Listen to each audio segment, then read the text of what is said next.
Lyric says, what is the ruling of the one who fasts but does not pray at all?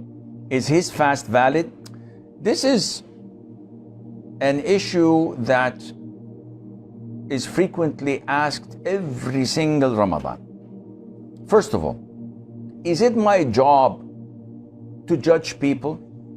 I see many people in my family and elsewhere, they go to someone who does not pray, but is so eager to fast. When Ramadan starts, they say, don't fast. Why? You're a kafir, you don't pray. So the guy says, okay, if I'm a kafir, I'm not gonna fast. Why would I fast? Subhanallah. Akhi, what harm would he bring you if he fasts? Nothing. But it is our love to judge people, to control others. Now, I've often said this, and I'll repeat it again. The ruling of a person who does not pray is theoretical and practical. The theoretical part is the hadith which states, anyone who does not pray is a kafir. The pledge between us and them is abandoning salat. Whoever abandons salat is a kafir.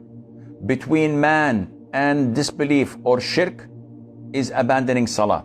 All these hadiths are authentic in Sahih and elsewhere. So there's no doubt in their authenticity. These are theoretical. It is like when the Prophet said, ﷺ, may Allah curse the one who deals in riba and who takes riba. So this is theoretical. I can't go to a person in an interest-based bank, a teller, or the clerk who is opening accounts and fixed deposits and setting the percentage of riba. I cannot go to him and say, may Allah curse you. The Prophet has cursed you. You are cursed. Because this is practical.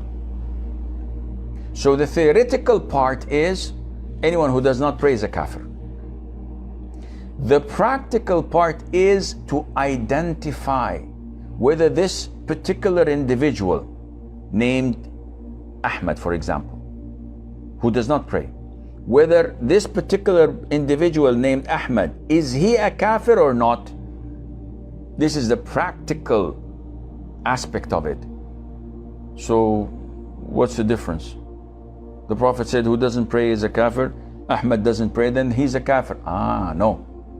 Practically, we have to ensure that the conditions are fulfilled, that he knows the ruling, that he's choosing that ruling, that he does not have any misinterpretation, because he might say, yes, I know the hadith, and I know also that the Prophet said, whoever says La ilaha illallah will never enter hell. So I'm saying La ilaha illallah. So there's a misinterpretation here. And we have to ensure that there are no obstacles, that he's not ignorant, that he's not forced, that he's not misinterpreting, etc. And this practical side cannot be done except by scholars, the Muslim ruler, the Muslim judge, to ensure that this individual has fulfilled all the conditions and is a full-fledged kafir. Going back to your question, Lyric, a person who does not pray and fast, is his fast valid? This is in the hands of Allah Azza wa Jal. We try to give him da'wah, call him to pray.